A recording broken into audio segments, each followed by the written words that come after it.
Hello, everyone. Welcome to Vaughn's Corner. Today's episode happens to be about two gentlemen who met each other in the Navy way back in the day. And we're talking a long time ago, okay? And they quickly became the best of friends. They made mistakes, and you're going to hear about those mistakes. And just very quickly, they were on a ship, and, well, for whatever reason, they're going to tell the story. But anyway, they went AWOL.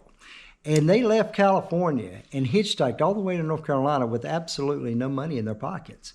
So, but anyway, and you're going to hear their escapades or whatever happened here along the way.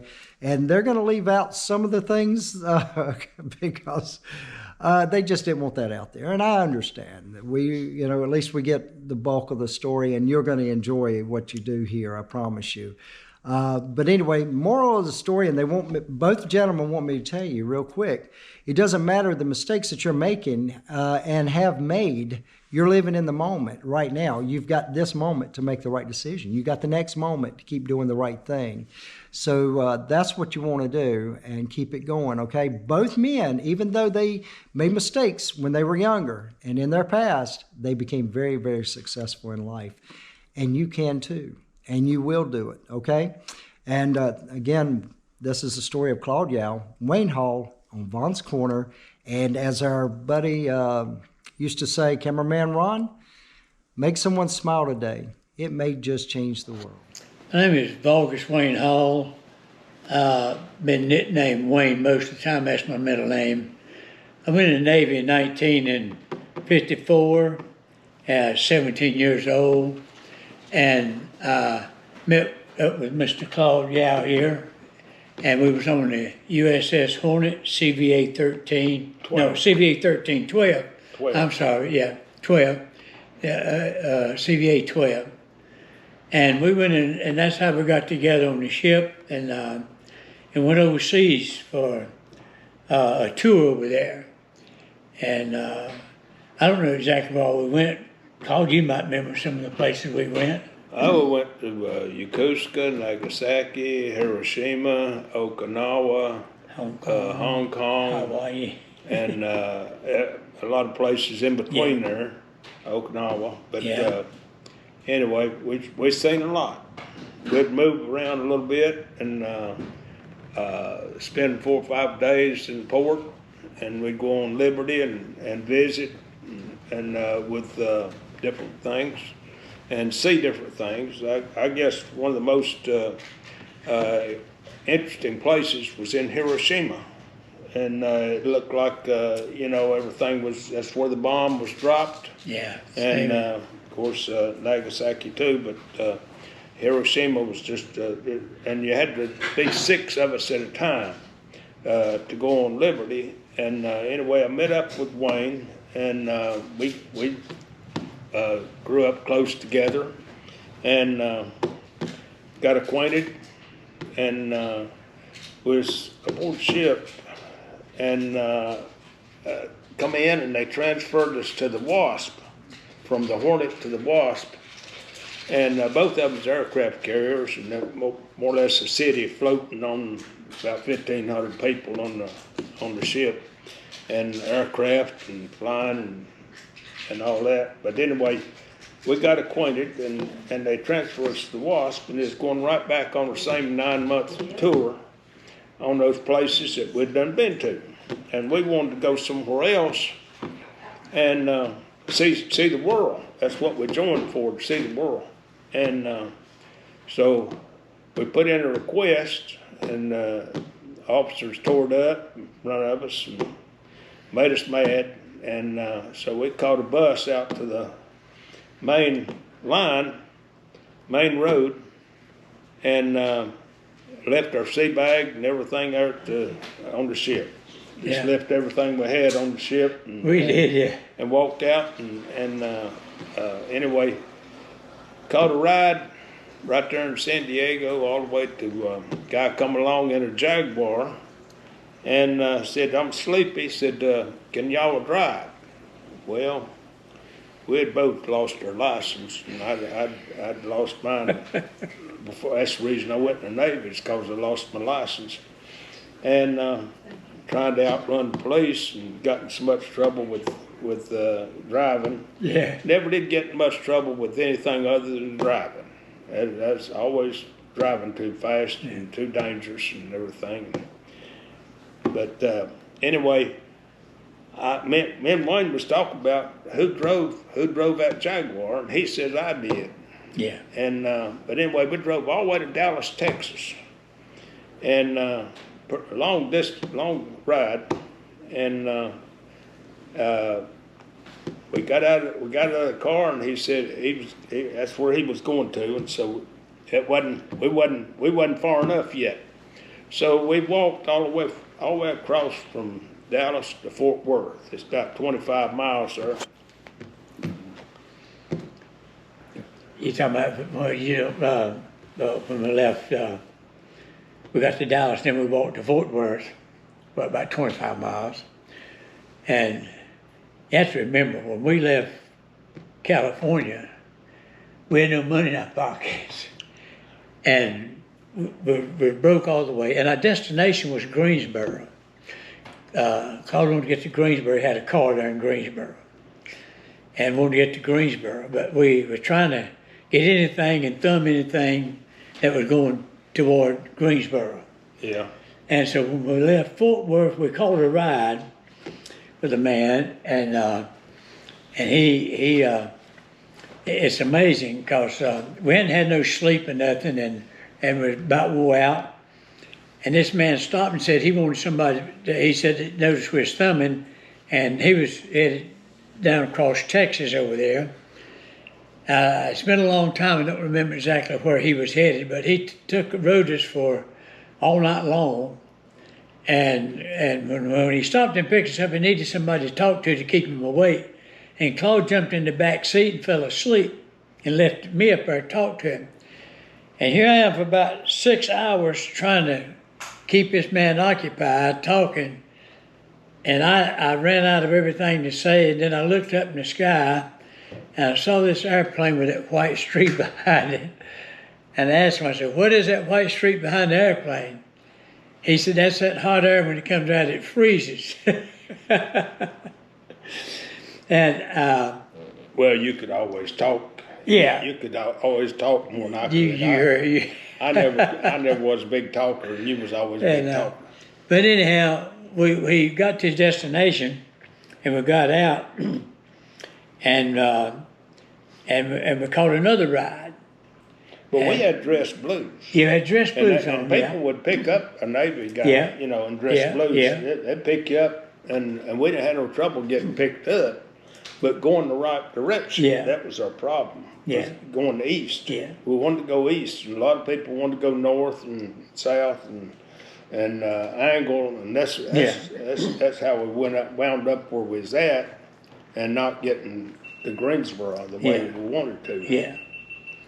Now, do you remember after that trip on out of Fort Worth, thumbing that ride, and he was going east somewhere in Texas. I don't know what town it was, but and we caught another ride.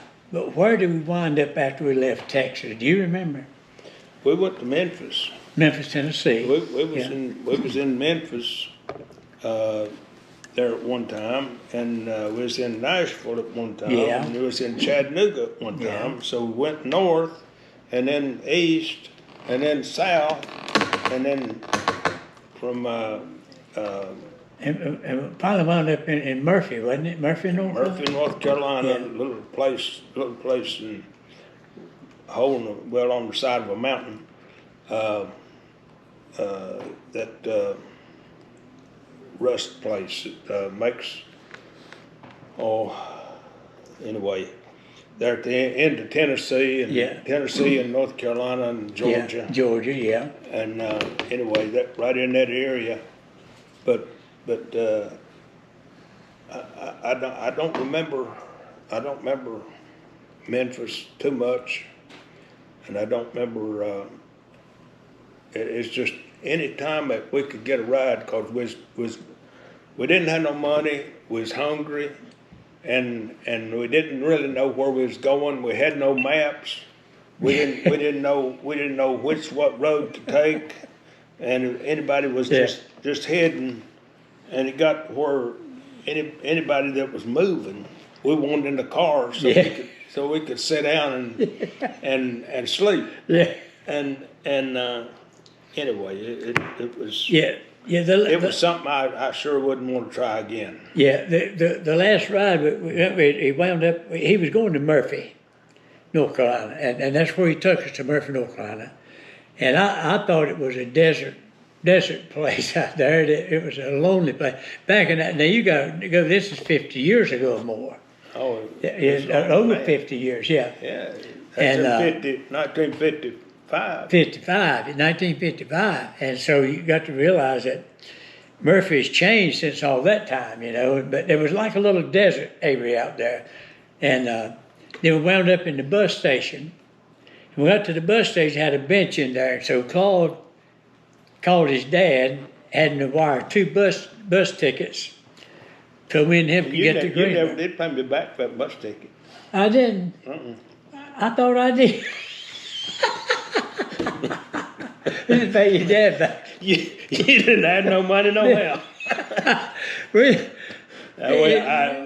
Dad never did. He never did fuss about it or anything. Yeah, he set those 2 bus tickets there, and we slept on the bench there in the bus station, and boy, was we so glad that we could just set our feet down and just sit down and lay down in the floor anywhere and get some rest. But anyway, we got to Greensboro, and we had a boy to take us to Norfolk, Yeah. and he had bought a brand new '55 Ford convertible, and he took us to Norfolk, and we got to Norfolk, and we got friendly. Of course, me and Wayne got where we could talk pretty good, and we got friendly with these girls up there, and they told us they gonna fly you to Hawaii to catch that ship. And we said, well, we don't want that ship no more. we want on the East Coast. And so that night we climbed the fence and we walked all the way across Norfolk. They had given us some regular blues. Yeah. And it's a wonder MP hadn't have picked us up. I don't know how we got from California to there without getting caught. Yeah. And I don't know how we got from Norfolk down to Olivia. Yeah. Without getting caught. But anyway, we did, and we had to walk quite a bit because we didn't have dress blues. We had on regular blues. Yeah. And you wasn't supposed to be on Liberty in them regular blues. Right. And anyway, we got to and slept in motel lobbies, and on down because we still didn't have no money. Yeah. We anyway. And got on down to Wayne's mom and dad's house, and we went in and raided the refrigerator. I remember finding everything that we cleaned that refrigerator Cleaned the out. refrigerator out, yeah. They had plenty of sausage and eggs, and anyway, we cleaned that out, and then we went on up, and we picked up a third boy while we was in Norfolk. Yeah. Gilbert Johnson. Smith. Yeah, and Smith. Anyway, he lived in Salem, Indiana. Well, his grandmother lived in Kentucky. Manchester, Kentucky. And, lived on Possum Hollow off of Coontail Creek. Anyway, we got that 54 convertible going, and we got up across the mountains and got down in the valley over there and in the middle of nowhere. And we had a week of nothing but beans and cornbread. And green onion tops. Yeah. And they would be hyenas and screeching wildcats hollering at us all night long. Yeah. And I had a watch. And this guy said, I'll give you $5 for that watch. Well, gas was just 19 cents a gallon, so, we hawked that watch, and we got enough gas to get to Salem, Indiana. Well, we got up to Salem, Indiana, and he had some brothers. I don't remember how many brothers he had, but there's two of them got in the car with us. And there's five of us boys in the car, and we got to racing with these girls. They come along in a 49 Mercury, and we had that 54, and that 54 would do 100 mile an hour in second gear. And so we got racing. Well, I'd never been on that road before, and we come to a curve. Well, I thought I was winning the race. These girls started slowing down, and they knew the road, and there's a bad curve. And we hit that curve and went end over end 3 times, and throwed everybody out but me. And I was in the floorboard, and the windshield was down in the seat, and the steering wheel column was down in the seat, and I was down in the floorboard, front floorboard. Everybody else was out of the car. And I remember, and when it stopped rolling and finally stopped, I said, everybody answer up. And everybody answered up, one boy. And he was in a tree. And all the rest of them, if we'd had the top up, it'd have killed us all. Yeah. But since we had the top down, it threw us all out, except me, and I was down in the floorboard. And anyway, of course, the car didn't even have no seat belts on it. Yeah. But we went up in the water tower, and me and Wayne did, and the rest of the boys, it wasn't far to their house, and they went back home. Let's back up just a minute. Let's back up just a minute before we get to the water tower. All right.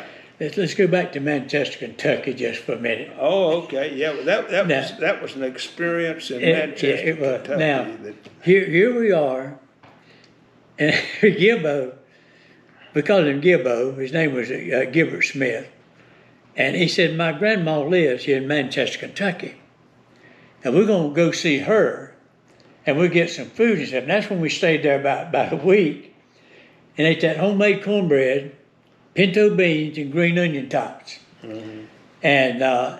But here's the thing: when we first got there, and Gilbo knocked on his grandma's door, you remember Claude when she come out and she said, "Oh my God, it's good. It's good to see you and us, and so proud you're here." And I thought I'd fall out my shoes. Never heard that kind of talk before, you know. But they were good people.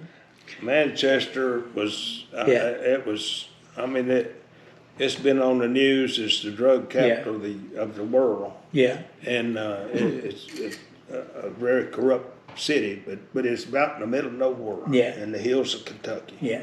I wasn't kidding about the address over there either. Because you remember when I was up there at your house in Tennessee, not too awful long ago, we was talking about, we tried to find that place there, and we found it, but it wasn't the same as it was because things have changed around since then. Well, they put Interstate 80 through there. Yeah. And well, not an interstate, but it's a parkway. Yeah. And they call it some Foothills Parkway or something. Yeah.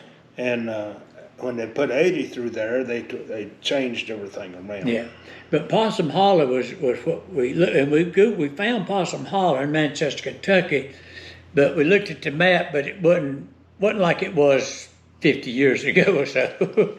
But anyhow, we had a good time down there, and when we got there, we couldn't drive up to his grandmother's house because the road was washed out. You remember that? The road was washed out. Going up, we had to park here and walk up there to his grandmother's house. But she was good to see us, and I told us I was glad to see her. Now we're going back up to Salem, Indiana. Yeah, that's where I met the Lord. Yeah. Up there on that water tower. Yeah. And we spent the night up there, and I woke up the next morning, and I met the Lord. And that's when I went down and I turned myself in, and everything just went so smooth. It was nice to me. They took me to Fort Benjamin Harrison, which is an Army base up in Indianapolis. And then they sent me on to Great Lakes, and I spent 3 days in the brig. Of course, we'd been AWOL for, what, 45 days? Yeah, 45 days. 45 days, I believe it was. Yeah. And anyway, in 2 different times. Yeah. And we'd missed movement of the ship, and that was all kinds of penalties and punishments that were supposed to go along with that. And but didn't get none of it. Yeah. Let's go back to Salem, Indiana, at Gibbo's daddy's house. Uh-huh. Now, the reason Claude and I was on that water tank was because the MPs came down there and we all ran. And Claude went up on the water tower and I went up on the water tower, and that's where we slept that night because we didn't want to give ourselves up. But then the next morning is when the MPs came back again, and then Claude got off the water tower, and he went down there and turned himself in. Now I didn't. I stayed on the water tower till they left, and so I went back down to Gibbo's house and spent the night there. And then the next morning the MPs came there, and I ran out to the barn, Claude, and they had that big barn and a big hay piled up in there. And I ran and crawled up under that hay right as far back in the corner as I could get. It wasn't long, here they come out there with a pitchfork, stabbing in there. I was told Gilbo was still living. He'd tell this to his daddy. But they was putting a pitchfork in that hay out there trying to find me. And they was hollering. And I wouldn't answer. And so finally they left. And so that evening they came back. They didn't know what I looked like. And I was sitting on the porch when they came back, and I told Gibbo's daddy and them, I think Gibbo, they put him, he come out, he's the one that hung up in the tree. Yeah, after the wreck, Claude gave the altar call, you might say. And he took on, and I told him, I said, I'm here, I'm out here, I'm laying out here, and I'm here, and Gibbo said, I'm up here in the tree. So I think these girls took him to the hospital because he was injured a little in that wreck. And the others was accountable, they was okay and came back home. But the reason we ran because of the MP. And of course the car was in Claude's name and they knew who it was. But he came down off that tower and turned himself in. Then, that evening happened to me that morning after I spent the night about the pitchfork. And so that evening they came back and I was on the porch and asked me, so who are you? And I give them a fictitious name, and I saw my neighbor. I just walked over to see what's going on over here. See what kind of guys running around with you. Yeah. but anyhow, and that went off for a good little bit. But then it went about a couple of hours more. They came back and then they got me.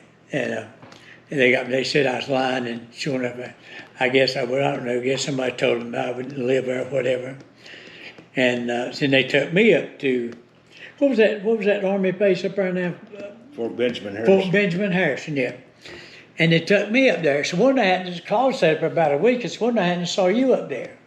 I guess they just kept us separated. Well, they kept us separated, and I was over in yard mowing. Yeah. And mowing the generals and officials' yards. And, yeah. And doing that, and I wasn't afraid to work. That's fine. I get fine, no problem. Yeah. And I wanted to do what's right, and they put me in jail. And if you've never been in jail, you ought to go at least one time and spend one night in jail to get the feel of things. Yeah. It made me realize that you can talk somebody to death, but unless they get in that situation, they can't understand it. And I remember being in that jail and had an oatmeal cup, and that's all you got to eat was a cup of oatmeal in the morning. That's it. And I'd rattle that cup on the bars, and they'd come and want to know why come, and I tell them I was hungry, and there's one of the boys in there, there's 4 or 5 of us in the jail in there, and I don't remember what they was there for, I guess the same thing, but anyway, took a thread out of her clothes and caught a fly and tied that thread around the leg of the fly. now to do stuff like that, you got to have nothing to do. That's right, brother. But anyway, I spent 3 days in there, and the officer come down there and asked me what I was up to and why did I do what I did. And I told him, I said, well, I joined the Navy to see the world. And I said, you put me on a ship, and I did. I seen all of South Pacific. And I said, you're going to send me right back to the same place all over again. And I put in a request, and the officer was real mad at me. And he tore it up. And I said, that's the reason I left. Yeah. And I said, you give me a ship on the East Coast. And I said, you won't have no more trouble out of me. But if you try to send me back to Hawaii to catch that ship, I said, you're going to have, I ain't going. Yeah. And he took me out of the jail, put me behind the desk, and had me working with teletype and radio equipment, and doing crypto stuff and breaking it down. And that next weekend, I was on Liberty in Chicago and Chi-Town, Milwaukee, and Kenosha, Wisconsin, and all that. And they didn't have no more trouble out of me. Yeah. Well, you know, this this is like a beginning. I lost track of Claude during all this period of time. And so when I left Fort Harrison up there in Indiana, they shipped me to Fort Bragg and gave me a whole Army uniform, boots, shirts, whole duffel bag full. And that's what I had. And that's where they shipped me to Fort Bragg. Now, why, I don't know. They shipped him back up there to where he's in glory land, and I was down in the sand land. But anyhow, when they shipped me there, I stayed there about a week. I think it was about a week. It might have been a little more than that. But anyhow, the Shore Patrol finally came up from Charleston, South Carolina to pick me up. And he was a third-class petty officer.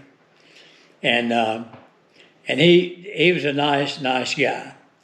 But there in that Fort Bragg barricade I was in, I'm going to be honest, I'm going to tell you exactly what the captain told me before I left there, Claude. He said, Mr. Hall, he said, before you ever come back here again, I want you to go out in a cow pasture and find you some cow dung. He called it what it was. And said, you sit down on it and take a shotgun and blow your brains out. That's what he told me. And I said, yes, sir. So they escorted me in the Shore Patrol all the way down to the bus station in Fayetteville.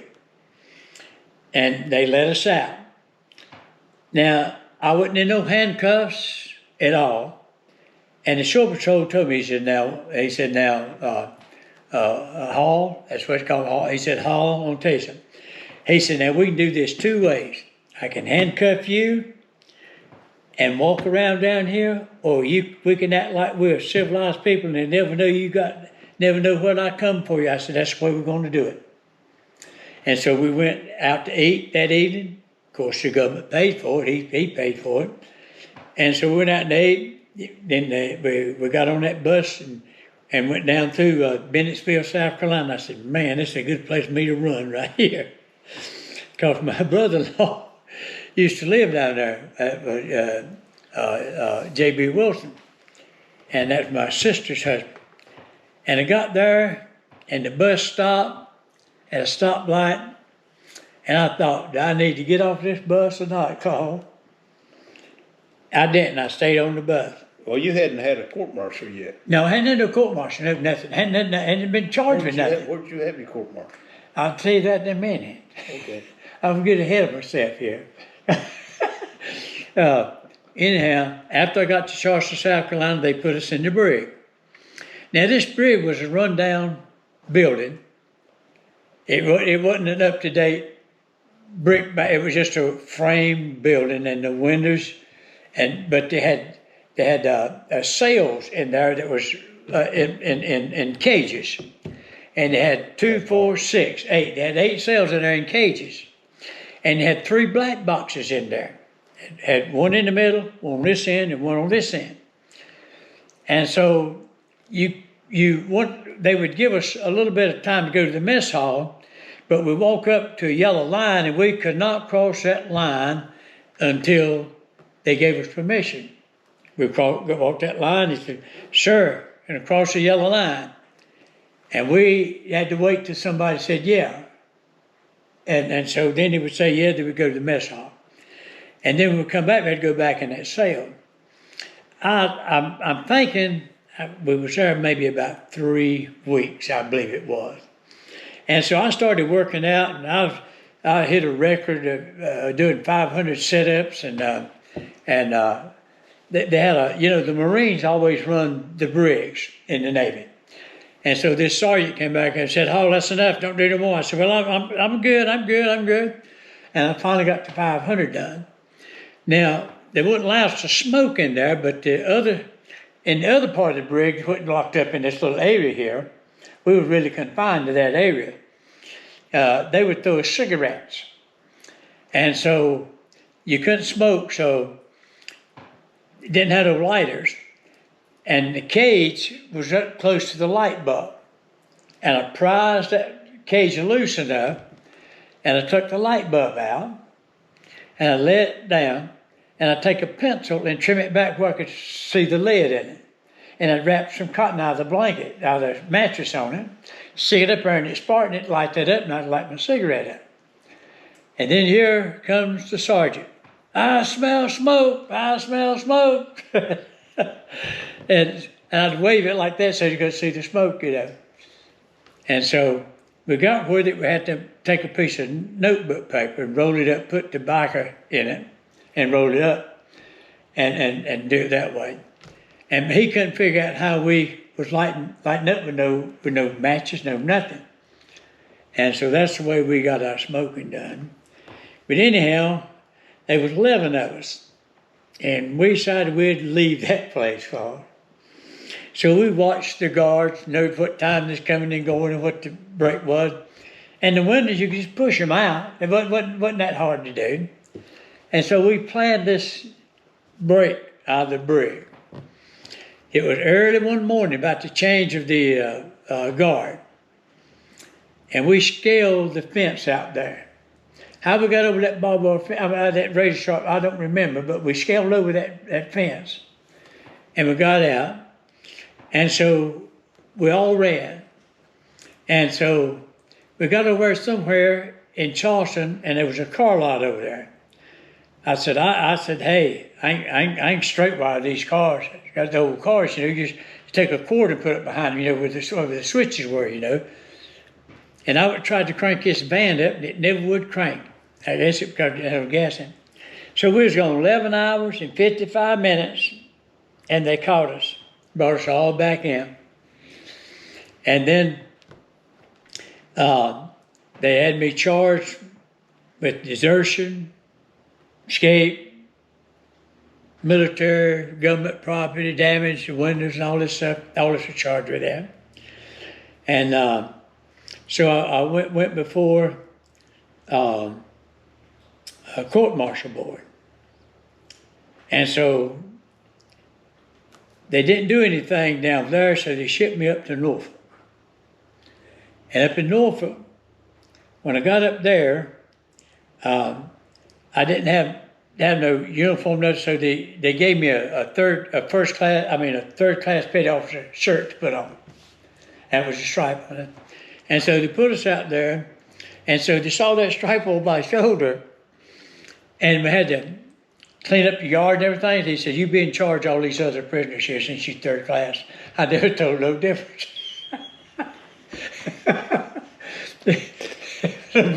It was one of the blue pullover with a third class on Now, that. this is stuff I didn't know about. But I hadn't told you about it, so I just want to tell you about it. And so then my court martial finally came up. And so they found me guilty, gave me 8 years in the brig. And so they shipped me up to Portsmouth, New Hampshire, to the castle. And that castle was circled with water. It was very, very good. And they said that you can't swim across it, so you might well not even try to. I got in there, and I got in good with the chief petty officer. He was a carpenter. And so they had some doors in a garage. I've never put up roller doors in my life. It's about 5 or 6 doors you stack, and then you roll them up, put them. And he said, he asked me, he said, could you, that's what I want you to do, is put these doors up, put them together and put them up. And he said, I'm going to give you some help, give me some more prisoners there to help me. And so we done that, got all the doors up, and they worked good. And so he took me under his wing, and they kept me in the carpenter department. And then I would build walls and stuff inside the building where they could, different. I'd done such a good job of it. And we made the own door. We made the doors. I mean, the whole door, everything, and put it together. And so we done all that, to make doors, all that. And then I got in good with him. And then he wanted to take me over to the colonel's house. And so he took me over to the colonel's house, and he gave me a job to do there. And he left and came back and picked me back up that evening. And then for about a week, I worked over to the colonel's house. Then I had a pass.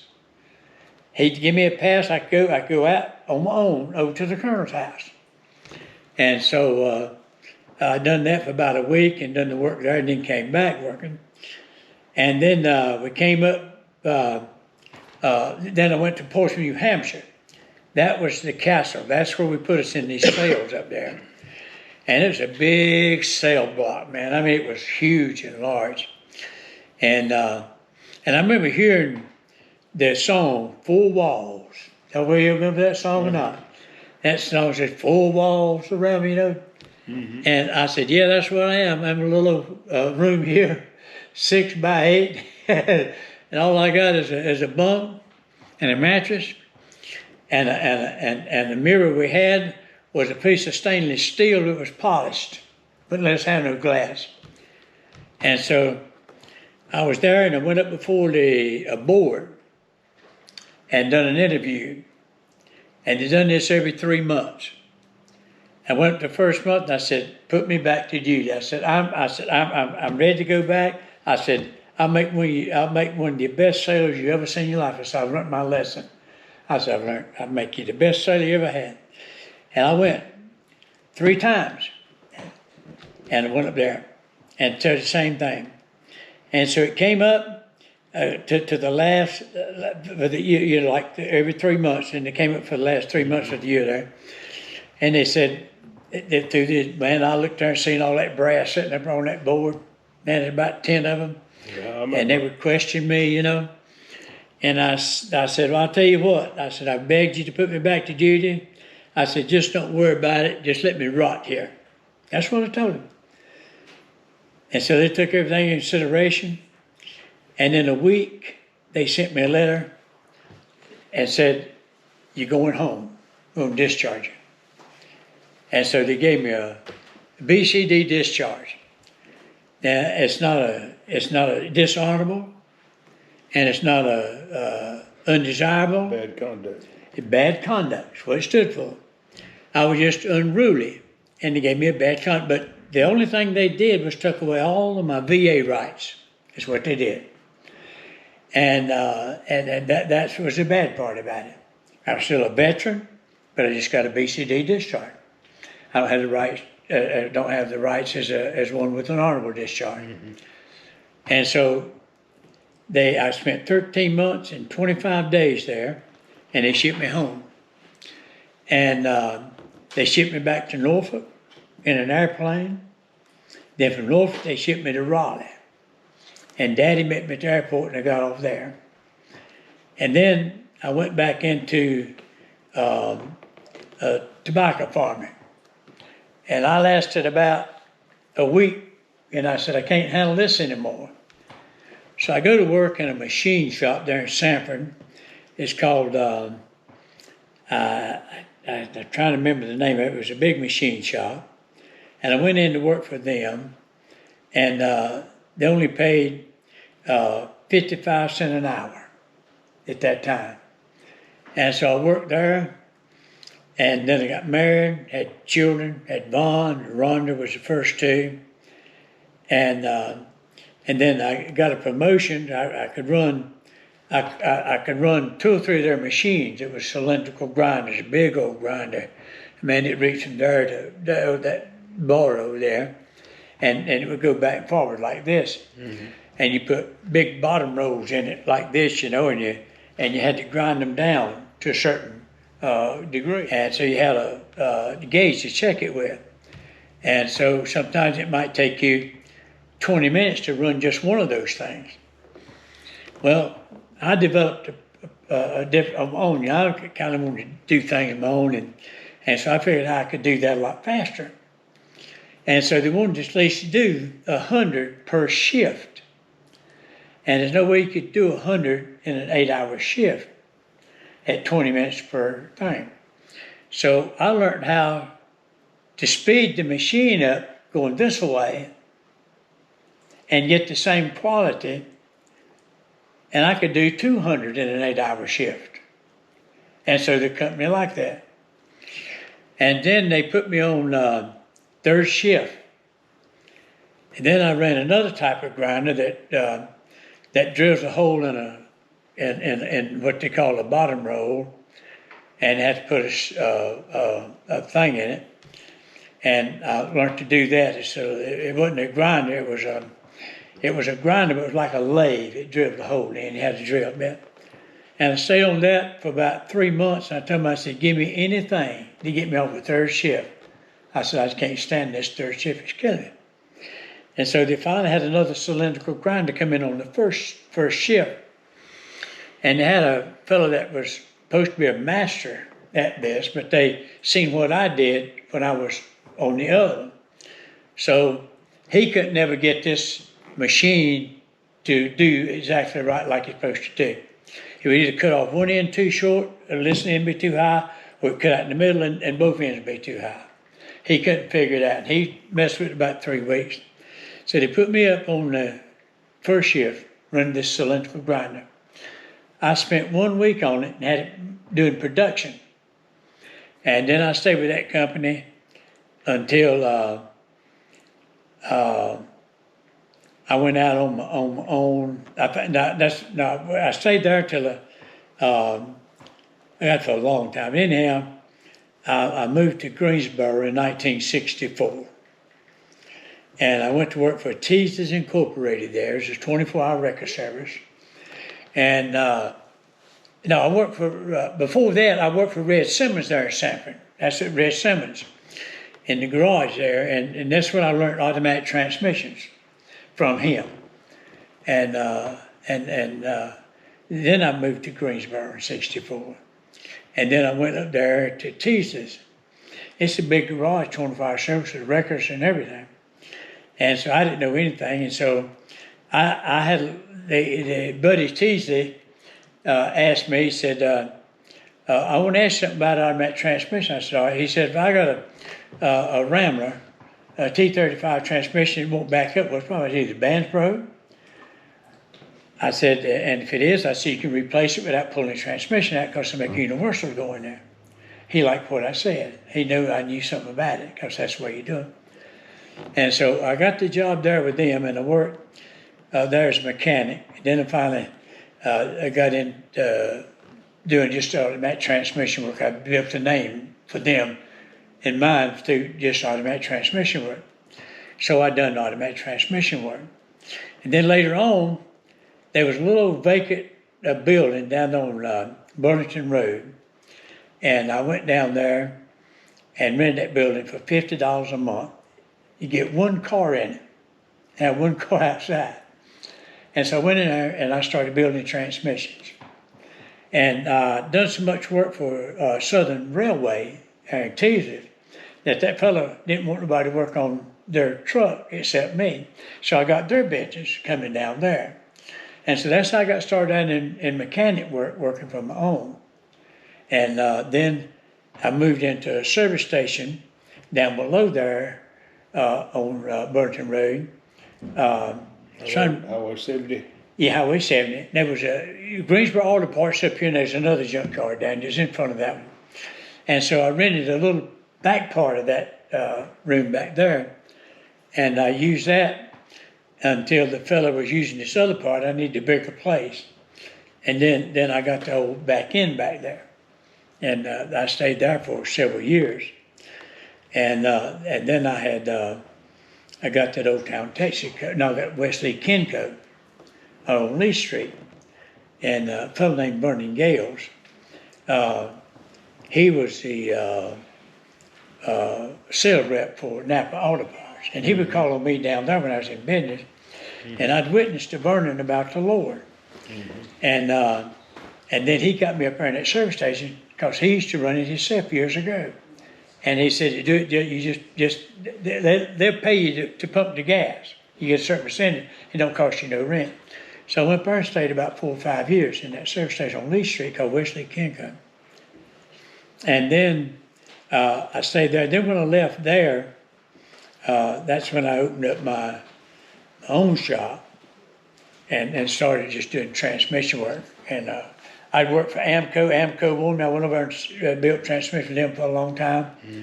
And shopped around, but mechanically I raised my family from that service station on Lee Street, Wesley Ken. And then God had already called me into the ministry. The Lord saved me in '66. And then he called me into the ministry about a year later. And then I had run the service station, had a radio program and everything there. Then there was a Gibbs machine shop down on Lee Street. And so there was a fellow who was preaching down there and he couldn't preach one Wednesday, so he asked me would I go down there. And I said, yeah, I'll go down there. So I take my guitar down there and I play and sing for him, then I preach. Then I met a fellow that was from Olivia. His name was Elliot Knight, one of the meanest fellows you ever see down there. And I remember when he used to break a bottle and fight 5 soldiers at the same time, Mary Olivia had a dance. He was that kind of fellow. He loved to fight. He'd pick to fight, just to fight. But he said God saved him early in his life. And then God saved Vernon Gales. I had a chance to witness to it. And then Vernon became one of my great, great friends, brother, like you.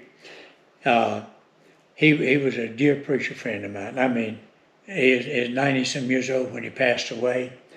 And I came up to see he pastored his church for 30-some years. I got him in pastoral work, got him in radio ministry, got him started, helped him, got him started. And all from that little service station there. I had witnessed it. But I had people, Claude, in that service station would drive all the way from Indiana, just down to me to tune their vehicles up once a year. And I had a fellow in Georgia. He would bring his car up and fly back and leave it a week for me to fix his car. I had people, remember, I done him a good job. His timing chain went out on his car from Georgia. And somebody told him to go see Wayne over there on Lee Street. He'll fix it for you. And so he brought it over there and I tore it down and fixed it for him. And he liked what I did. And so this was like a little toy car for him. It was one of his little, it was a little Ford. Anyhow, make a long story short, I got him. And then I picked up a lot of business there. Ben Swinger Glass Company. I remember them. There was a lot of business I'd picked up there and done work right there. What year was that? That was in the early '70s. It's in the '70s. Well, And 80s, '70s and '80s. well, that's when I bought Jackson Beauty Supply there in Greensboro. And see, I didn't know about all and that. had a building out there on South Elm Street. Yeah, A big building. I remember. And that's when I got. Well, I'd been in the beauty supply business, for a good while. Yeah. but we still kept expanding out of Knoxville, and went into North Carolina, Virginia, and all over. Yeah. But so you, I didn't know anything about you doing all of that. Yeah. You know, it's Just your little history, brother. I know it. Well, You gave me your know, history. That's been 65 years. Yeah. You know that all this happened. Yeah. You know, I'm 88 and you're 85. Yeah. And you know, that's a long time ago. Yeah. And it's hard to remember all that stuff, Yeah. but you know, back and forth. Yeah. And the fact that we didn't have no money and we're Yeah. hungry most of the time. Yeah. And we knew pretty much what we wanted and what we didn't want. Yeah. But you know, I from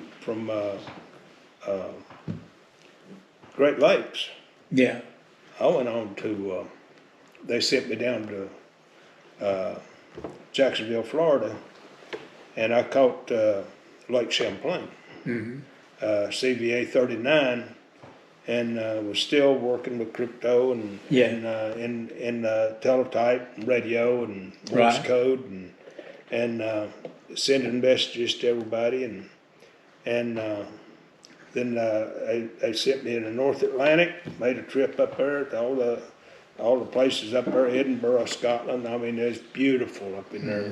And the northern part of the world is cleaner than the southern part of the world. Yeah, I agree with that. And anyway, it was beautiful up there, Edinburgh, and all those places up in there, Scotland. And anyway, made another trip to the Mediterranean, and was over there, and they put me in charge of the whole fleet, and over 200 ships, and anyway. We had refueling at supposed to be in at 0800, and when I sent the message out, it went out at 0400. And only people that thought it was 400 was the ships that was getting refueled. Yeah. And replenished with food and everything else. But the other ships that was doing the food and didn't know it. Yeah. And they didn't get there until 800. Yeah. 4 o'clock, 8 o'clock, there's different things. Anyway, I got a court martial on that. And I'd already lost my stripes. I lost every one of them, went all the way down to 1 stripe. Yeah. Seaman recruit. And I started gaining them all back, which wasn't anything to do except take a test, you know, and if you take a test one time, you pretty much know what it is, and take it again. Yeah. And so, anyway, after that, I lost all the stripes, and then I made them all back, and then had another court martial, and the admiral said, the only thing you're going to lose is your stripes. I said, I don't care. I said, it don't make no difference to me. I said, you know, I just won't get as much money for it, you know, but I said it'd take me about 6 months, 8 months to get them all back. Yeah. And so I got them all back, and then I got a letter from my wife, my girl. Well, I didn't even know her. She sent me a picture. And I went back on the fantail of that ship, and I prayed that if this was the woman I was to grow old with, give me some peace about it, and help me to understand that this is the woman that I'm supposed to grow old with. And I got peace about it, and we had 8 dates and got married, and been married now 65 years. Amen. And anyway, she had a little one operator beauty shop when we got married, and I got out of the Navy and couldn't find a job. Nobody would hire a Navy person. Mm-hmm. Nobody would hire back then. If you was in the military, you was lazy, you was good for nothing, you was. That's right. And anyway, they wouldn't hire me. So I said, well, I'll go to beauty school and learn how to do women's hair, and they'll pay me $135 a month. And that's more than I'm making now. So I did. Well, the first year, I didn't do nothing. I come out of beauty school, and I couldn't get no clientele, couldn't get no people to come to me to do their hair, and women. And back then, women were scared of men, especially doing their hair. Yeah. And they all thought they was queer.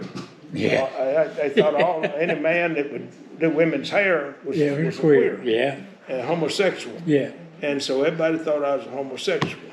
I thought, well, I've got to do something. So I woke up one night about midnight, and I told my wife. She said, "Where you going?" I said, "I'm going to Canada, Toronto, Canada." I said, "I'm going to take training under the highest high fashion that there is in the world. Yeah. I'm going to take training under him and see if I can get things right." Because I'd have people come in the shop and say, "Bring me a picture," and they'd say, "I want my hair like that. I want it looking like that." And I'd say, "I don't know how to do that." Yeah. And so anyway, I went up there and I spent a week up there, and I learned more in that week than I did 9 months in beauty school. Yeah. And come back and got on a TV, doing a TV program, doing women's hair. Yeah. And then I started doing platform work for manufacturers and doing high fashion styling for all kinds of stuff. Yeah. Doing women's hair up and doing a beehive and putting Yeah. a candle in it. And, Yeah. You know, and for them to do high fashion stuff. And I went back up to Canada again. And I spent 2 weeks and took my wife and kids. And we had a little apartment up there in Toronto. And took training more and come back. And it just took off. And I was doing great.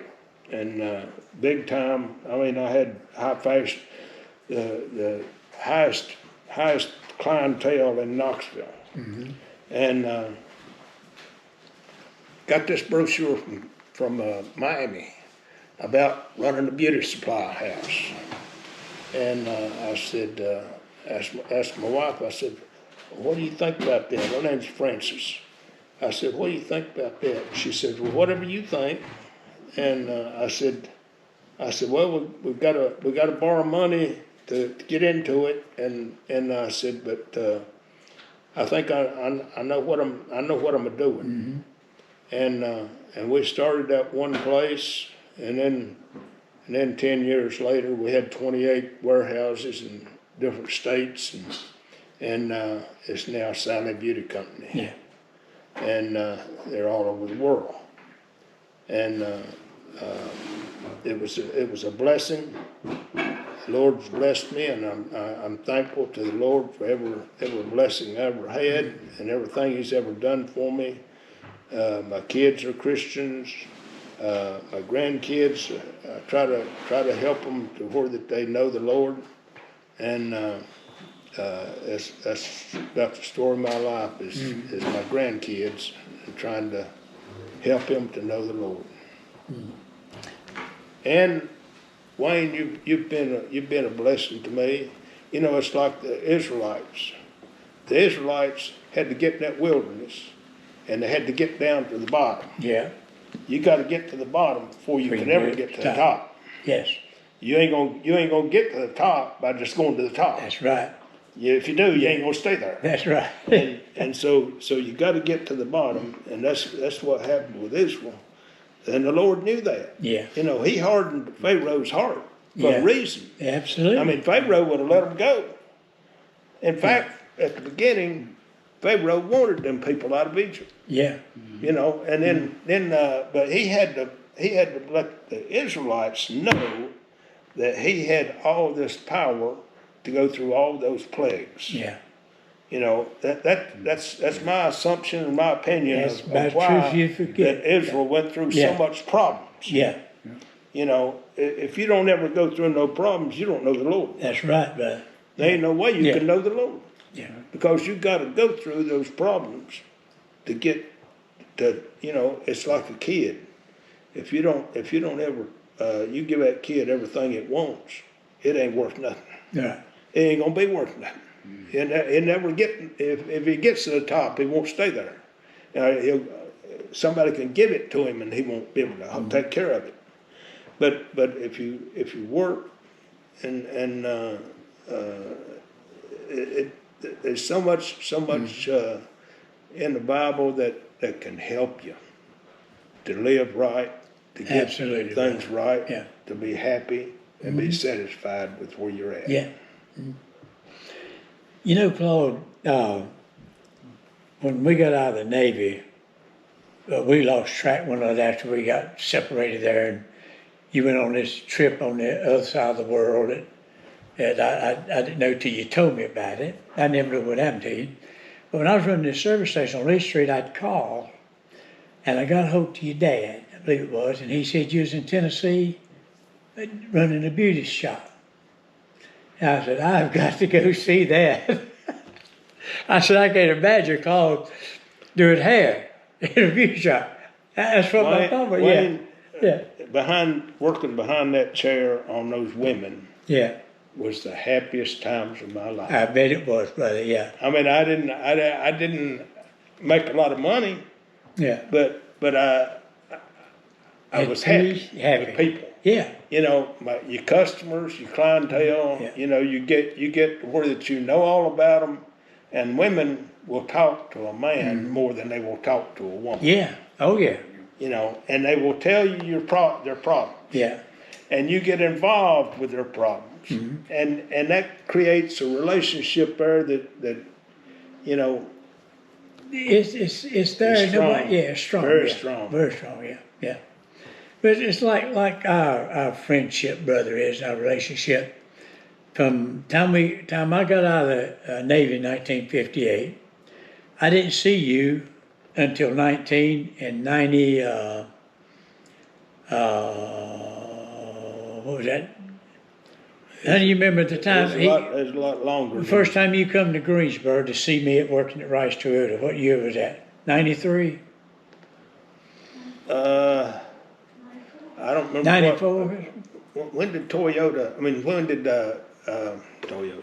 When did Kia come to Tennessee, United Greensboro? States? That was way years later than that. They didn't come. Because they talked to me about a dealership. Yeah. When I had that old car museum, Yeah. antique car museum, I had 120 cars in there, and from 20s on up 30s, 40s, 50s, Yeah. 60s, and they come by my place and asked me if I wanted a Kia dealership, and I said, "What in the world is a Kia?" and I'd never even knew what a Kia was, and that was in the 70s. Yeah, in the late 70s, they came out with the Hyundai, and the Hyundai was first, and then the Kia I thought came. Kia was first. No, Hyundai was first. Hyundai is first because the Hyundai and Kia is the same company. Yeah, I know that. But Hyundai was first. Yeah. And had such a bad rep. But anyway, it was in Carol had a what year Kia was that? 90? No, it was 07, wasn't it? 06. 06. 06, You saw yeah.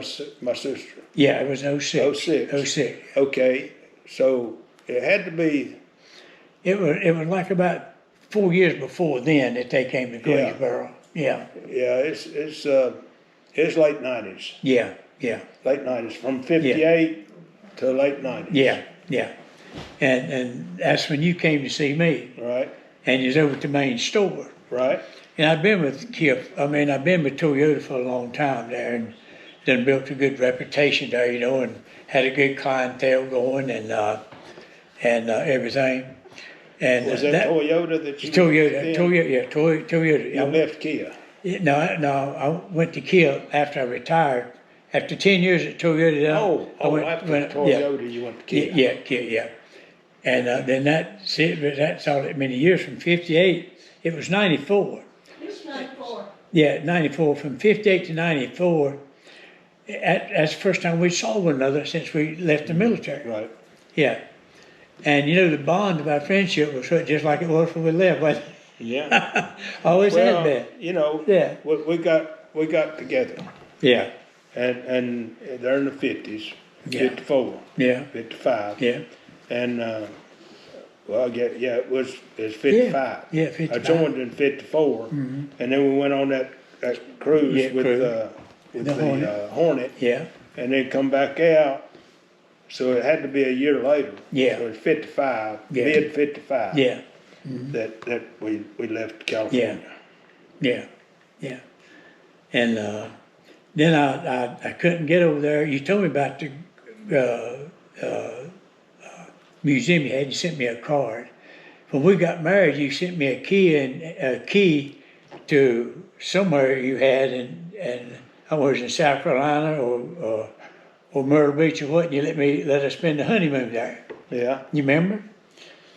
And then I sent you the key back, mailed the key back. And I didn't remember that.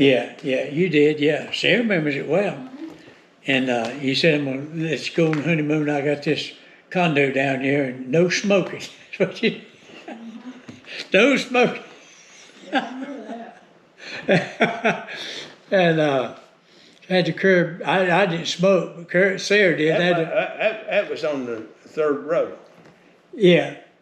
It wasn't right on the beach. Yeah, no, it wasn't on the beach, no. Right. And Yeah. that's the other one that I had first. Oh, back up there, you showing me Yeah. that? Yeah, okay. I didn't know exactly, I knew it was somewhere. Right.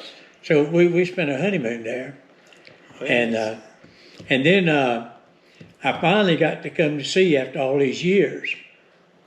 And that was one of the greatest things in my life. But what brought us together was being with no food, Yeah, nothing to eat, no money.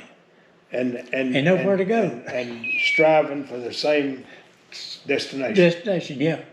Yeah, That's what tied us yeah, together. yeah. Glued us. You had the It same glued things us in mind. together. Then from then on, once you get glued together like that, you know, Yeah. Yeah, you're friends for life. yeah. And we called. And you feel for each other. Yeah, we call ourselves blood brothers. And I wondered, you know, what had ever happened to you. I was the same with me. I didn't know who to contact. I didn't know anybody to. When I went over to the main office there at Toyota, Claude was looking at a fellow with peppers all over his face, puberty. Mine had already gone. And so we talked a little bit, and I had a dozen phone calls, and they nicknamed me Wayne Phone Call Hall. I had more phone calls than the salesman ever had there. But I was top salesman for 10 years in a row there. And I didn't really have to worry about going out and meet people on the lot. They came to me. And I got in so good with Mr. Rice there that if I had a deal, a fellow had bad credit, and I just go right and talk to him about it. And if he signed, said it's okay, then the finance office wouldn't have it. They'd just go ahead and do it because it's that signature. And that's what that's one way that I had, and he really liked me. And I guess I sold cars and I worked. Well, when I was young, my dad drove a fish truck, and he'd go to Norfolk, get a load of fish. He'd come back and peddle them out to grocery stores. Mm-hmm. And whatever he had left, we'd put in the fur and put corn in the fur with it. Yeah. And we had chickens, over 10,000 chickens. And he went back to driving the truck. And I had the chickens, me and my brother. My brother was 2 years older than me, and he dictated to me what to do. You know, and I did the work, and he did the brain power, and which wasn't much. Didn't need much. Yeah. And anyway, as soon as I got old enough, I knew I wanted to get away from home. Mm-hmm. I wanted to get away from work. Home was work. Yeah. And taking care of 10,000 chickens was work. And me and my mama would hang chickens up on a clothesline, go along, cut their heads off, and had a big black pot boiling water, Yeah.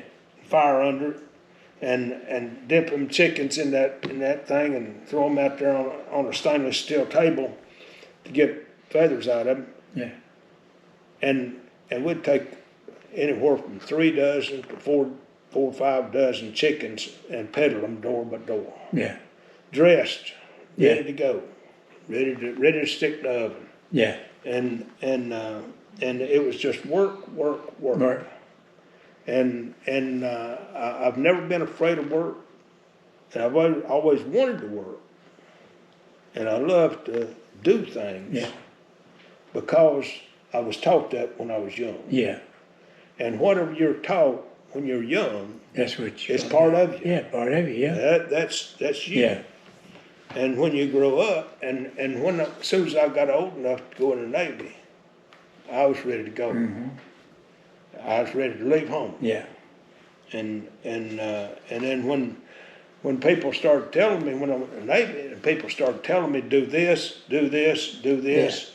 I felt like I was falling back into And the same old groove. same old Yeah. groove of being told what to do and not having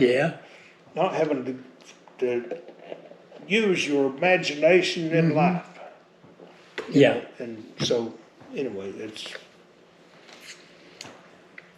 But I'm so glad, brother, we I had give appreciation to the Lord for Yeah. wisdom and knowledge. understanding. Yeah, absolutely, You know, brother. Yeah. I truly believe that the Lord Yeah. gave me wisdom. Yeah. Well, if he hadn't have saved me, brother, in 1966, I'd have been dead by now. But he came in my heart and gave me a desire to preach. And I preached under tents. I bought a tent. Let me tell you about this tent I bought. I bought a 40 by 60 tent out of Norfolk, Virginia. Never seen the man. All I done was talk to him. He said he'd sell me everything for $500. And I said, I don't have $500 on me. I said, I'll tell you what I'll do. I said, I'll bring you 200 and I'll pay you 100 each month after that. He said, come get it. And I had a preacher friend lived next door. And so he took his truck and I took one and we went up there and hauled that tent back. Then I had Owensby's out there on High Point Road to make me a trailer that I could get that tent in. It had to be about a 30-foot trailer. Mm-hmm. And so I'd get everything backed up on that trailer. And I would take that tent and I would go get set up out in the country. And put all the benches together, set the poles up. Had some folks would come help me and do that. And so we'd set that thing up, then I would have service on it for about a week. I would preach, get other preachers come in and preach, have a lot of different singers. Did you ever hear of Jackie Burris? No, sir. Not as I remember. He was an evangelist like Yeah. that. Yeah. And then Billy Sunday. Yeah, I know Earl Billy Sunday. Yeah. And You talking about Burgess? Burris. Oh, okay. I thought it was Burgess. Yeah. Burris. Yeah. Jackie Burris. And then, Yeah. then there was another one too that did the same thing. We used to go to there. Mm-hmm.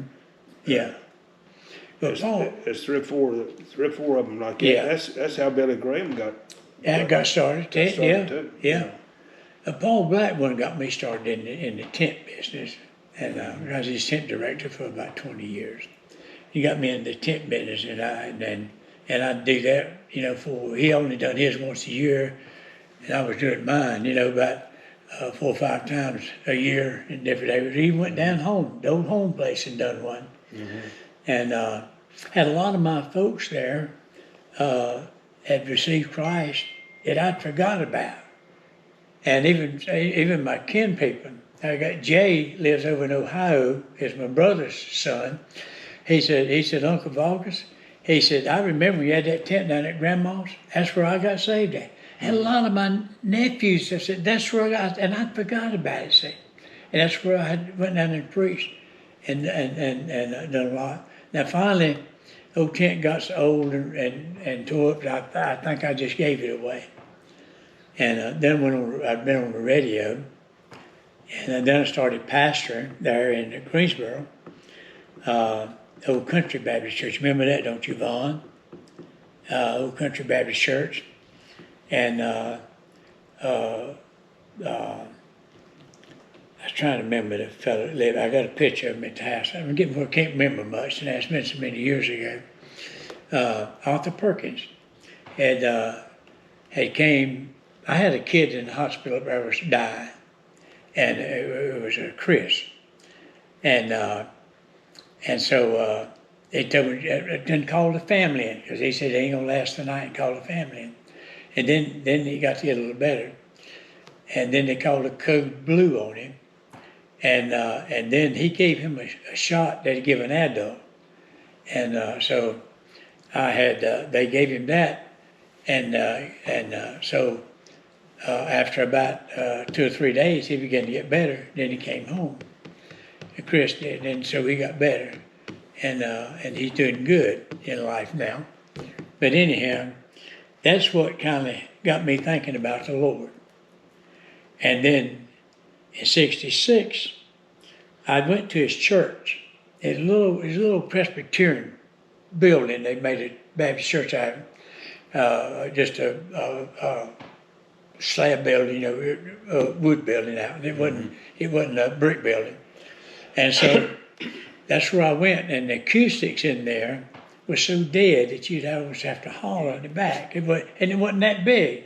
Only had one aisle down the middle, and the pews stood against the wall over here. And that's where. I call that a bowling alley. Yeah. Just narrow and long. Yeah. And so he came by, and then I had another son, this for the Lord saved me, had another son named Dean come down with polio. And so he was in the hospital, and ate nothing 2 or 3 days. And so he came by the house. I was up there and visited him. And then Jack Hamlet, as a fellow that's on that CD, the one to give you the original evangelist singers, he was up there visiting somebody. He saw me, and I didn't know Jack. I didn't know him at all until I went over to that church. And he sent his preacher up there. Preacher came up, talked to us, took us back in the back, had prayer with us. And then he left. And me and Alice and Vaughn and Ronnie was all over there on Aunt Mary's Avenue. And so he came over there and he knocked on the door, and I saw who it was, and I thought to myself, here's that God-blessed preacher again. I wish to God he'd leave me alone. And so I opened the door, and he said, can I come in? I said, yeah, you might as well. You're already here. And 10 minutes later, God saved my soul right there beside an old couch. I went down and said, God saved me. Went back up there at the hospital, and Dean ready to come home. That's amazing. But God worked miracles in my life in the early things. But God had a way of bringing me to him, and he knew where to hit me at, brother, is your family. Just like I was talking about a while ago, God uses people that don't believe in him for purposes. For his purpose, yeah. I mean, just cause you don't believe in the Lord, don't mean that the Lord can't use you. That's right, yeah. He can still use you. Yeah. And he used a lot of people with me, and through the years. Yeah. That wasn't Christians. Yeah. But they. You had a part in your life, yeah. Mm-hmm. Yeah. And it's like going down in the valley again, climbing that mountain. But I sold that beauty supply, and I started buying shopping centers, and kept expanding and expanding, and then my boys got old enough, and then in '02 I had leukemia, and went in the hospital, stayed 120 days, and had chemo 24 hours a day. Oh my God, and died 3 times. And I turned everything over to the boys. We had 147 properties. Yeah. And I come out and I thought, well, I can't do nothing with properties anymore. So I started dealing with antique cars, and restored 68 cars, and had 120 of them. And then at one time I said, well, I had 178 head of cattle on 400 acres. And I told come and get the cows. I don't want to see them no more. I got too close to them. I called the guy about the cars. I said, Green. Green Ford in Green Greensboro, Ford. yeah. And he wined and dined us, me and my wife, and I told him, I said, I don't want to see these cars. I said, I don't want to reserve. I said, I want to sell them all. And but I kept 5 of them, but I should have sold them all. Yeah. But anyway, he come over there and he said, well, I've got 9 tractor trailers, and said, I'm selling 5,000 cars a week. Yeah. And he had a 16-line auction there in Greensboro. Yeah. And he bought a Home Depot warehouse, great big Home Depot building, and made a car Auction at it. out of it, and still going today. Yeah. And he wasn't doing but 2 auctions a year then, but he's doing like about 6 now. Yeah. But anyway, the day of the auction is 1.5 inches of ice on the ground. Yeah. And I thought, well, I guess I'm ruined, but whatever happens, happens. Yeah. And I ain't gonna worry about it. And anyway, he brought me a check for all the cars, and they sold them all. Yeah, good. All different Yeah. places, and people called me and said, "You got any more?" Said, you know. Anyway, Yeah. got out of the antique car business. Yeah. Got out of the cattle business. Yeah. You know, but got through the hospital, through the leukemia. Lord helped me through that. Lord helped me through a lot of things, but I'd get into something else. Yeah. I'd try to retire, and I couldn't stand it. I just had to be doing something. Yeah. When I wake up in the morning, if I ain't got something to do, I'm gonna create something to do. Yeah. I'm gonna do something. You know.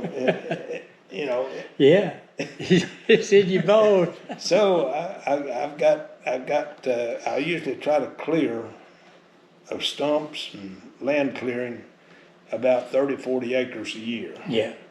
And I've got excavator and dozer and backhoe and skid steer and 9 different tractors, different things that they do for them. Yeah. I still got the old tractor that I grew up on when I was 8, 9, 10 years old. How about that? Ain't that I restored it, still got it in, and I do a lot of storage of antique cars for people. Yeah. Boats, antique cars, and busy with that. And I always got to have something to do though. Yeah. And turned everything over to the boys, my 3 boys. And they still got the properties and rental properties, commercial properties. Yeah. I went into apartments at first, and I seen, you know, where people had no respect for Yeah. for the property. That's right. Yeah. I mean, people that's going to rent an apartment, they've got no respect for your piece of property. And they'll tear it up, you know, and it'll be, anyway, I went from apartments to commercial properties, retail properties. And retail properties, they all get together to go against their owner. Yeah. So you're a little bit defeated there, and I got into bigger retail shopping centers, and then I got into commercial properties, individual commercial properties, big pieces of property, and a lot of 100,000 square foot buildings, and that was the way to go. Yeah. Because then those kind of people, they've got respect for their own property and their own business, and if they've got respect for their own business, they're going to have respect for you. Yeah. And if they don't have no respect for themselves, you know, they ain't got no respect for you. That's right. Absolutely, brother. Yeah. So anyway, that was still in there. Yeah. So I see God has blessed you, brother, down through the years. in the field. Tremendously, yeah. tremendously. And he give you a lot of He wisdom well, and give me a knowledge. good wife. Yeah, You know, gave me a 22-year-old virgin. You know, and she loved the Lord yeah, when I met her, and we learned to love the Lord together. wonderful. Yeah. You told me one time about that motel you owned and it snowed, and you didn't charge me. You said but you're gonna have to work. Well, tell me we a little about that. we had 4 motels, Yeah, and we had one time that there was so much ice on the road that they closed the interstate, and we had a restaurant in it, and Francis was running the restaurant, and it didn't matter what we had to eat, the people were happy. You know, of course they couldn't get on the interstate. yeah. And they, you know, they'd be hungry. It's like us hitchhiking. It don't matter. You know, you don't ask them what do you want. You want this or this. Yeah, Well, just put something on the plate. You know, and you get to where that once it's going back to you got to get to the bottom. yeah, And once you get to the bottom, it don't matter what's on the plate. yeah, It tastes good. yeah. You know, and if it don't taste good, you ain't hungry. You know, it's like it's like those people in the wilderness in Israel. You know, when the Lord gave them quail, Yeah, you know, or when He gave them manna, or when He gave them whatever, you know, as long as they had something to eat, something neat. That's right, brother. Yeah, it didn't matter whether it was burnt or whether it was where it was raw. You Yeah. know, it's yeah. but you got to get there Got to get there. Yeah, to appreciate the fine things in life. I tell my boys when they got married, I said, if you want to be happy, find you a woman that ain't spoiled. yeah, Because if you find a woman that's spoiled, you ain't gonna be happy, no, and she ain't either. yeah. And nothing you do is gonna make her happy. And so that's what they did. Yeah, so goodbye. Now, can I cut in here? Yeah. And this is you guys. This is phenomenal, and I can only imagine these other people, because we've got the reason why we're doing this, as you well know, is because we've got soldiers coming out. They went straight into the military out of high school or out of college.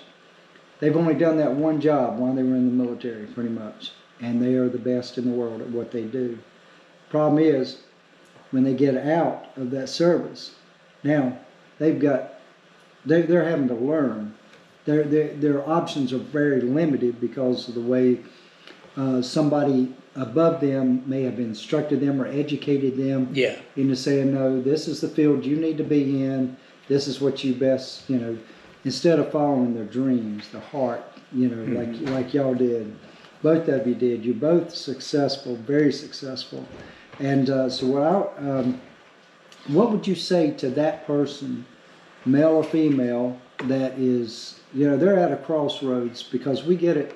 I get phone calls sometimes, a few a year actually, a few times a year. They'll call me up and say, "Hey, Cap, what can I do? I mean, how is it that everybody else can do this, can justify doing certain things or whatever? Why should I stay or why should I leave?" And that sort of thing. They've got so many questions. What would you say to those people? You've got a negative with the military. Yeah. That what you do in the military, nobody does on the outside. That's right. You're doing something there, and you're with a company that is paying you, that is feeding you, that is doing everything for you. Got your health, got your teeth, got your vision, got all your health facilities, got everything going for you.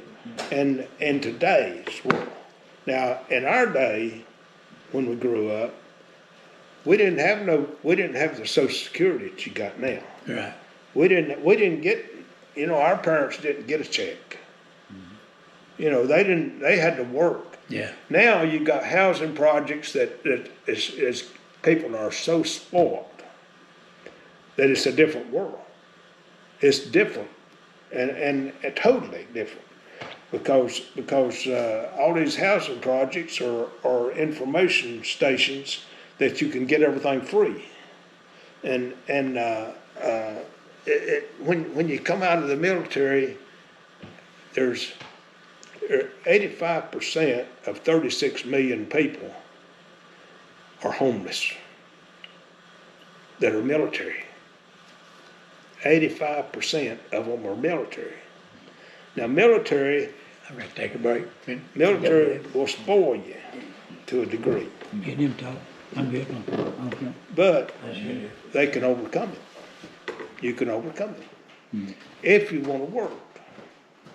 You know, if you want to work and you like your job, it's not work. You got to like your job. If you don't like your job, get you a job that you do like. If you don't like driving a tractor trailer on a week long with a family, get one overnight, driving one overnight. And there's plenty of them out there that drives overnight. You know, there's things that you can do to make a living if you want to work, but you got to want to work. That's good advice, because we get a lot of people that, like I said, they don't know. I have told them the exact same thing as what you just mentioned here. I said, look, this is, you're not in the military anymore. You just have to, you got to figure out what in life do you want to do. Something, an example, I was a charter captain for all these years. And when I started chartering, I realized, because that's something I absolutely love doing. I love teaching. I love helping people. I haven't worked a day since then. Well, if you just like to stay busy, that's one thing. Mm-hmm. But if you feel like you got to dig ditches to get along in life, you got the wrong philosophy. That's right. Yep. You know, because God gave everybody a brain, and how they use it, how they take advantage of opportunities, and that's a secret right there. Oh yeah, most definitely. Is taking advantage of opportunities. Yep. And if you don't get out and do nothing, you never have an opportunity. That's right. You got to get out and do stuff to figure out those opportunities that you can take advantage of. See, now when I was standing behind a chair, sometimes 12 and 14 hours a day, standing behind a chair 12 and 14 hours a day, that was one thing, but an opportunity comes along. And here comes this beauty supply. And I'd never thought of a beauty supply, you know. And what is a beauty supply? Yeah. Well, see, I had been doing hair and buying products from beauty supply houses, and the salesman was making 30%, and the beauty supply was making such a percentage. You know, and by the time it got to me, I was paying 70% over what. Mm-hmm. And I said, I know a way that I can save beauty salons money. Just like you about the metal. Yeah. About polishing the sand and grit in the metal. Yeah. You know, that's where people can make the money. Is up here. Mm-hmm. It's not muscle. And people that have been in the military have gone through a section in life that they need to go through. It was good for me, and it's good for Wayne. Yeah. It's good for both of us, because it was those years that were in between. And the Bible will tell you that you don't know what you're doing till you're 23 years old, a man. a woman at 21, but a man at 23. How do you come across that? I'm just curious. We don't even have this doesn't have to be recorded. Well, but I'm just curious. Everything Yeah. generates in your mind Right. through things that people have done. Right. Yeah. Right. And the Bible will tell you, you look at in the Bible at the different people Right. Yeah. and how that of course they didn't have the opportunities we have today. Correct. There was no way. They didn't have nothing. But the wheel is still a wheel. Mm-hmm. The wheel that was on the wagons back in the oxen days. When we went to Chile on a mission trip, and I seen an oxen pulling a 2-wheel cart. I thought, oh my, how things have changed. And then I got to reading in the Numbers this morning about how that the Levites got all the carts. And Moses said, the Lord told Moses, said, give Aaron this many, give this and this many, give him this many, this one over here don't get none. Mm-hmm. You've got to absorb as you read and and that is wisdom. That's what I was wanting you to get at right there.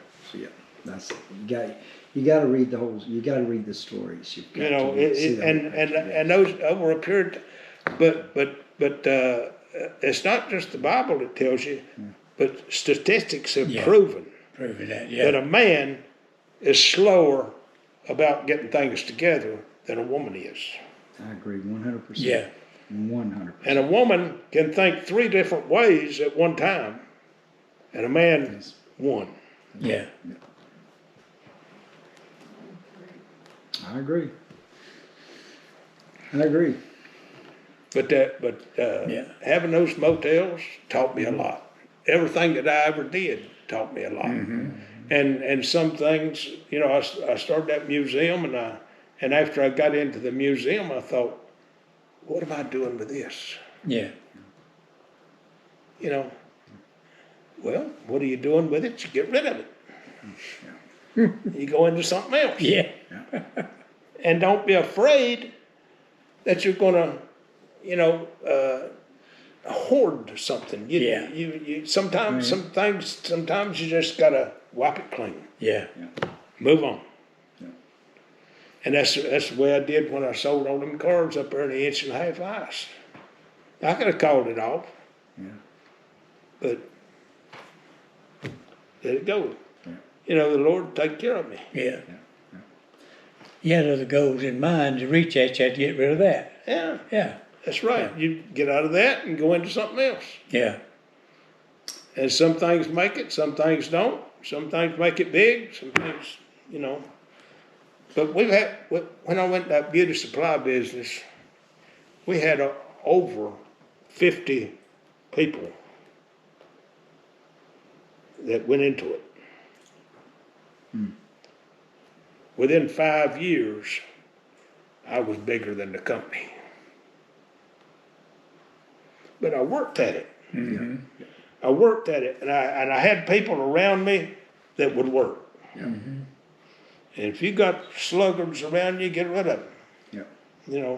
Because they're going to just drive everything else down. Yeah. Yeah. Nothing gets accomplished. Yeah. That's right. Yeah, nothing gets accomplished. They tried to boycott you one time, didn't you? Remember? Oh, yeah. Yeah. Hey, what now? Tell us that story. Oh, yeah. Well, all the dealers. Mm-hmm. All the dealers, they called the manufacturers and said, if you sell to Claude, we're not buying from you. Mm-hmm. Well, you can tell some people what to do. Yeah. And other people, you ain't gonna tell what to do. That's right. And all I'd do was call them up, and I'd tell them what I'd pay them for a carload. Yeah. Yeah. not what they wanted. Yeah. I'd get carloads, trailer loads of hairspray, Yeah. and I'd tell them what I'd pay them. I'd sell carloads of products to Rosie's department store.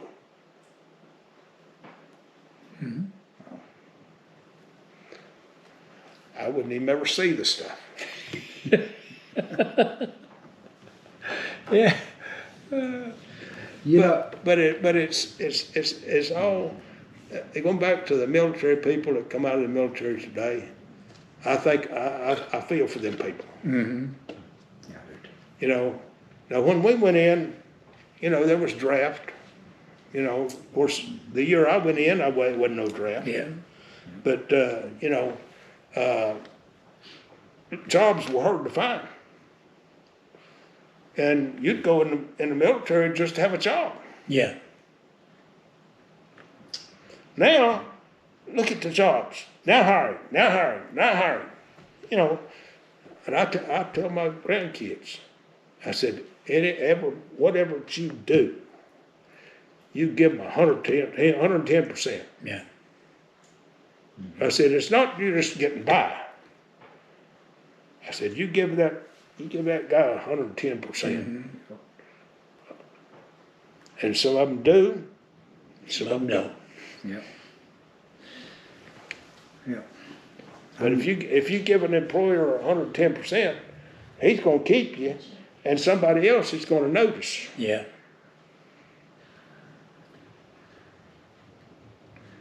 Yeah, I've always had a problem working for somebody else, so I had to work for myself. So I was my own motivator. I had to. I've always worked for myself. I had to.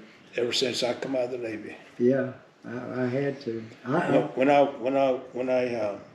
come out of the Navy, well, for the first couple of years, I worked for Raytheon Corporation, making Nike Zeus missiles. Oh, that's right. And see, because I had some of that in the Navy, Yeah. they hired me. And then I started going to college, but I never finished 11th grade. While I was over in the Mediterranean, I took a GED test, and they gave me a high school, but it wasn't a diploma. I come out of the Navy, I went to the school that I went to school with, and I had to give that principal so much problems. I mean, I'd tear up a ball diamond, spinning around and hitting the pitcher's mound on two wheels. See how long I could keep it on two wheels. Anyway, just, and he'd have to scrape tractor, call the guy and scrape the diamond, you know, and everything. Anyway, I went to him. I said, Mr. Whiteley, I said, I want to go to college. I said, I've finished the GED and I got my degree, but I got to have a diploma. He said, Claude, if you gonna go to college, I'll get you a diploma. And he got me a diploma, and I went to college.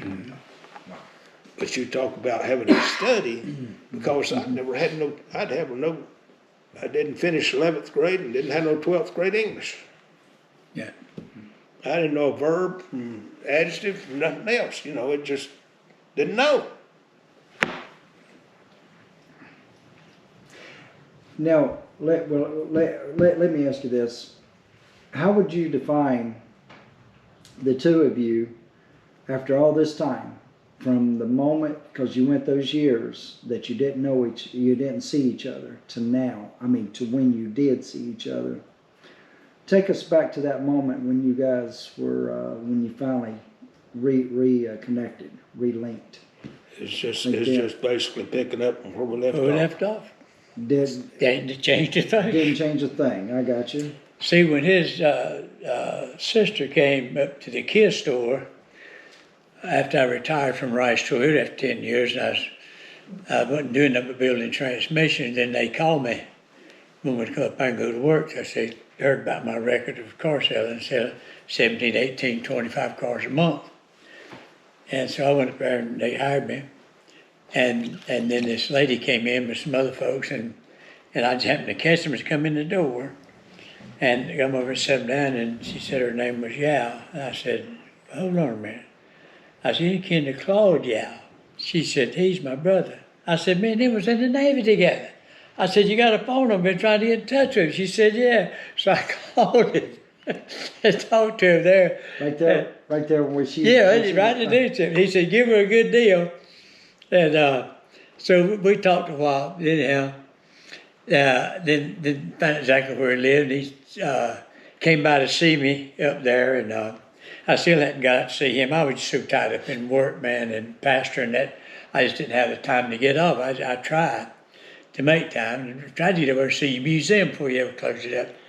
But your son, Gary, had texted me and said, my name is Gary Yao, and my dad said you and him was in the Navy together. And I said, yeah, we were. I said, yeah. He said, well, I'm Gary, his son, oldest son. And I said, man, it's so nice to meet you. I named him after Wayne. Yeah, Gary Wayne, yeah. Claude said, why didn't you name one of your kids after me? I said, what can Hall? Then he named one of his sons after him. Yeah, I wonder which one that was. Well, he's got His a garage grandson and a named boat dealership now. Yeah. Yeah, yeah. Yeah. He's Joshua Wayne. Yeah, Joshua Wayne. Joshua Wayne, yeah. And